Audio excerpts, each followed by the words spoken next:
ఒకసారి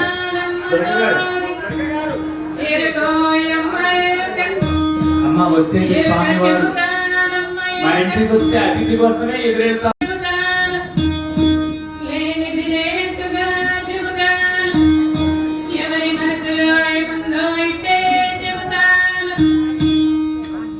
చూడండి మూతి ముడుచుకుని వస్తున్నారు కానీ ఇక్కడికి వచ్చి ఉన్నది ఉన్నట్టుగా చెబుతాను, లేనిది లేనట్టుగా చెబుతాను, ఎవరి మనసులో ఏముందో ఇట్టే చెబుతాను.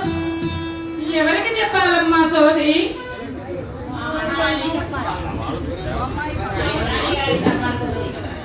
మా యువరాణి గారు పద్మావతి అమ్మవారికి చెప్పాలమ్మా. తీసుకురండి, కూర్చోబెట్టండి.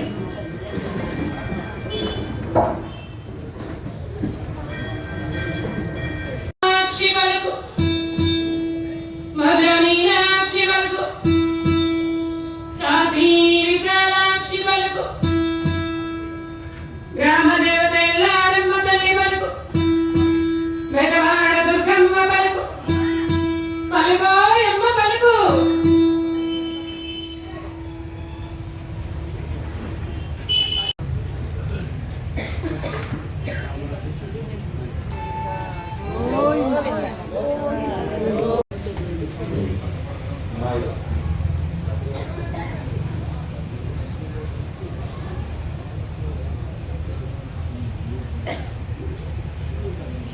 జరిగేది అంతా ముందుగా చెప్పేదా, వ్యాధన్నది నీకు లేదు, మనసుకు పట్టిన ప్రేమ చెప్పు. శృంగారమున చూసిన పురుషుడు నీ మనసప్పుడే దోచినాడే తల్లి. ఆరడుగుల అందమైన వాడు నిన్నే చూడక వచ్చినాడే తల్లి. ముల్లోకాలకు నారాయణుడు నీతో పరిణయమై కోరినాడే తల్లి. రాళ్ళుగా ఏ పిల్ల నీవు రాళ్లతో కొట్టించి పంపినావు, నీ వలనే అతను బాధపడుచు నిన్నే తలుచుచున్నాడే తల్లి.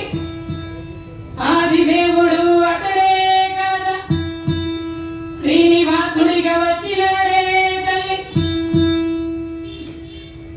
నీ దిగులంతా తీరిపోవునే తల్లి. ఆకాశరాశితే జన్మమే ధన్యం, ధరణీ దేవితే పుణ్యఫలం. నిక్కముగానే నిజమే చెబుతా, చెప్పిన వాక్కు తప్పదు ఎప్పుడు. ఇప్పుడొక సత్యము చెబుతా వినుడు, ఇంకొక గడియ తదుపరి చెటకు.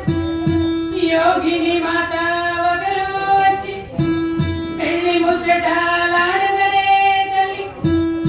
అరవరలేక సరేనుడి అంతా శుభమే జరుగునే తల్లి. నీ శీఘ్రమే నీ వివాహం జరుగుతుందే తల్లి. మీరు మీ రాజ్యం ఇక్కడ విచ్చేసిన మీ అందరి పైన కూడా ఆ లక్ష్మీ శ్రీనివాసుని యొక్క కరుణాకటాక్షాలు వీక్షణాలు వర్షింపజేయని కొడుతున్నాం. గోవిందా గోవిందా గోవిందా. మరి సాక్షాత్తు లక్ష్మీ అమ్మవారి మీ ఊరి ఆడపడుచు కనుక లక్ష్మీ అమ్మవారి మీ ఊరి ఆడపడుతుంటే మీకు ఎక్కడ లోట్లేదు కదండి. దక్షిణతో పంపండే తల్లి. గోవిందా గోవిందా. కళ్యాణం జరుగుతుంది. ఈ కళ్యాణం ఎంత వైభవంగా జరుగుతుందో దీంట్లో ఒక విశేషం చెప్తాను స్వామి. మరి విజయాల కంటే మీరంతా కూడా విడిదిలు ఏర్పాటు చేస్తున్నారు. ఆ విడిదింటికి వస్తారు, మన పెళ్లి వారిని అక్కడి నుంచి ఇంకా బయలుదేరి వస్తారు. ఆ పెళ్లి వారిని మర్యాద చేసి తీసుకొస్తారు. ఆ తర్వాత కళ్యాణం జరుగుతుంది. ఎంత వైభవంగా జరుగుతుందో చూద్దామండి. గోవిందా.